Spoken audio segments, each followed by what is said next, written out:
नमस्कार दोस्तों, विकास GS study official में आपका स्वागत है। आज के इस वीडियो में हम देखेंगे जीव विज्ञान बायोलॉजी का लुसेंट बुक ऑब्जेक्टिव से पहला चैप्टर वनस्पति विज्ञान की शाखाएं। टॉप 25 प्रश्न है जो बार बार परीक्षाओं में पूछे जाते हैं, तो वीडियो में अंत तक बने रहें और अच्छा लगे तो लाइक करें और चैनल को सब्सक्राइब करें। वीडियो को शुरू करते हैं। पहला प्रश्न है, बॉटनी शब्द की उत्पत्ति किस भाषा के शब्द से हुई है? तो बॉटनी शब्द का उत्पत्ति ग्रीक भाषा के शब्द से हुई है। आपका राइट आंसर होगा ऑप्शन डी। बॉटनी शब्द का अर्थ होता है पौधों का विज्ञान, जिसमें पौधे की संरचना, कार्य, उनकी विकास, उनका वर्गीकरण और पारिस्थितिकी का अध्ययन किया जाता है। अगला प्रश्न है, वनस्पति शास्त्र का जनक कौन है? वनस्पति शास्त्र का जनक थियोफ्राइटस है। आपका राइट आंसर ऑप्शन ए होगा, थियोफ्राइटस। थियोफ्राइटस एक यूनानी दार्शनिक और वैज्ञानिक थे।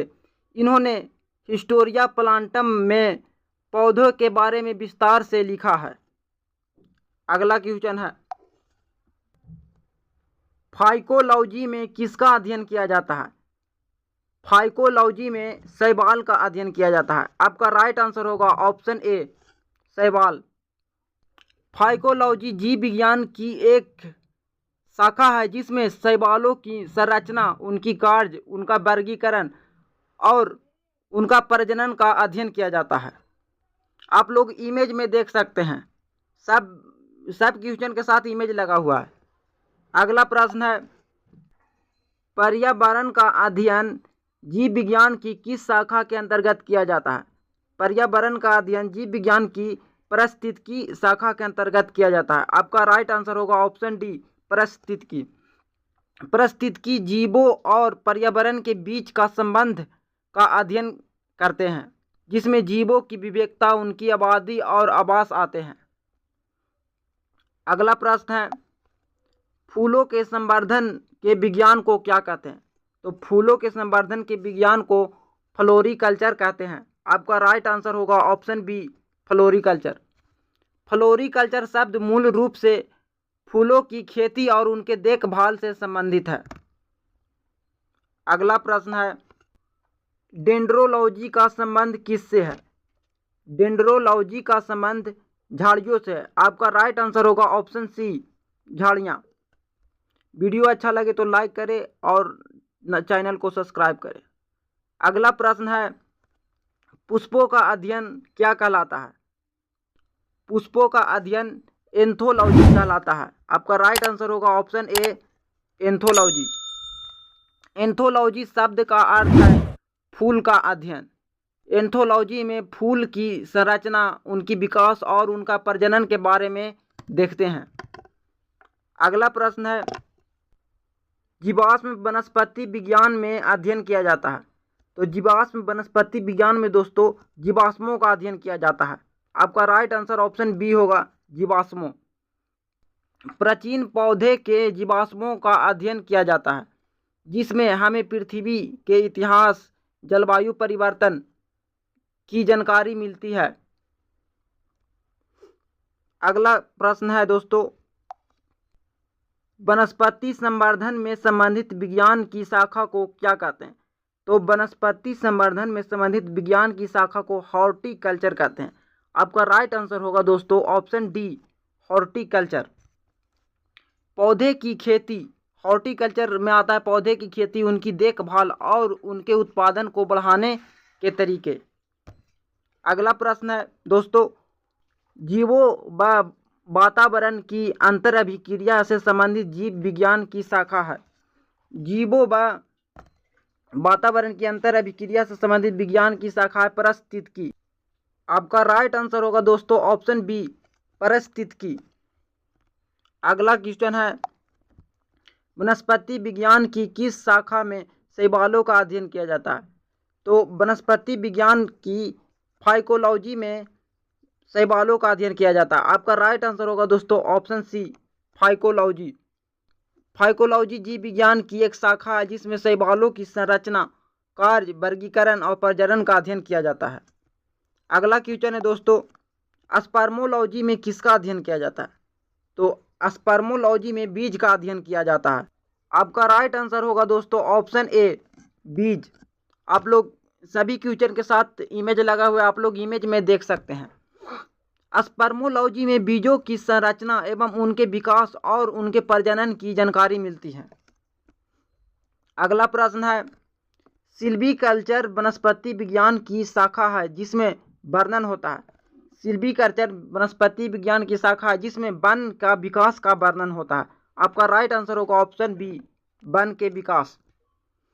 सिल्वीकल्चर में वनों के विकास एवं उनकी देखभाल और उनके प्रबंधन के तरीकों का अध्ययन किया जाता है। अगला क्वेश्चन है, एग्रोएस्ट्रोलॉजी में किसका अध्ययन होता है? तो एग्रोएस्ट्रोलॉजी में घासों का अध्ययन होता है। आपका राइट आंसर होगा ऑप्शन सी, घासों का अध्ययन होता है। एग्रोएस्ट्रोलॉजी में घासों की विविधता, घासों की संरचना एवं उनके विकास और उपयोग का अध्ययन होता है। अगला प्रश्न है दोस्तों, पीडोलॉजी में किसका अध्ययन किया जाता है? पीडोलॉजी में मिट्टी का अध्ययन किया जाता है। आपका राइट आंसर होगा दोस्तों ऑप्शन बी, मिट्टी का अध्ययन किया जाता है। पीडोलॉजी में मिट्टी की संरचना, उनके गुण, उनके निर्माण और उनके उपयोग का अध्ययन किया जाता है। और एक बात यहाँ पर और याद रखिएगा, भूमि का अध्ययन जियोलॉजी कहलाता है। भूमि का अध्ययन जियोलॉजी और मिट्टी का अध्ययन पीडोलॉजी कहलाता है। आपका अगला प्रश्न है, आनुवंशिकता व विविधता के बारे में बताने वाली वनस्पति विज्ञान की शाखा है।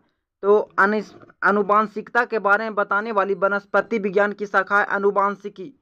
तो आपका राइट आंसर होगा दोस्तों ऑप्शन सी, आनुवंशिकी। वीडियो अच्छा लगे तो लाइक करें और चैनल को सब्सक्राइब करें। पौधों को नाम देने वाला विज्ञान क्या कहलाता है?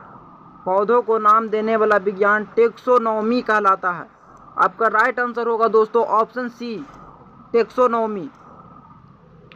टेक्सोनोमी विशेष रूप से जीवों के नामकरण और वर्गीकरण से संबंधित है। अगला प्रश्न है दोस्तों, फलों का अध्ययन क्या कहलाता है?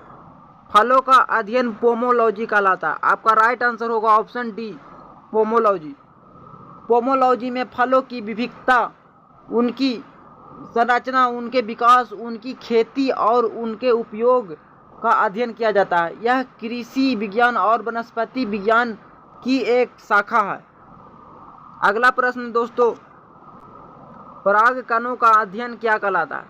परागकणों का अध्ययन दोस्तों पैलिनोलॉजी कहलाता है। आपका राइट आंसर होगा ऑप्शन बी, पैलिनोलॉजी। पैलिनोलॉजी में परागकणों की संरचना, उनके विकास और उनके उपयोग का अध्ययन किया जाता है। अगला प्रश्न है दोस्तों, संसार में पौधे वितरण का अध्ययन क्या कहलाता है? संसार में पौधे वितरण कहलाता है फाइटोजियोग्राफी। आपका राइट आंसर होगा दोस्तों ऑप्शन ए, फाइटोजियोग्राफी। फाइटोजियोग्राफी में पौधे की प्रजातियां के भौगोलिक वितरण, उसके आवास और वितरण का अध्ययन किया जाता है। वनस्पति विज्ञान और भूगोल के क्षेत्र में यह एक महत्वपूर्ण विषय है, फाइटोजियोग्राफी। अगला प्रश्न है दोस्तों, साग सब्जी उत्पन्न करने वाले पौधे का अध्ययन क्या कहलाता है? साग सब्जी उत्पन्न करने वाले पौधे का अध्ययन कहलाता है ऑलेरीकल्चर। आपका राइट आंसर होगा दोस्तों ऑप्शन ए, ऑलेरीकल्चर। इसमें साग सब्जी की खेती, उनकी देखभाल और उनके उत्पादन के तरीका का अध्ययन किया जाता है। अगला प्रश्न है दोस्तों, वार्षिक वलयों का अध्ययन क्या कहलाता है? तो वार्षिक वलयों का अध्ययन डेंड्रोक्रोनोलॉजी कहलाता है दोस्तों। आपका राइट आंसर होगा ऑप्शन बी, डेंड्रोक्रोनोलॉजी।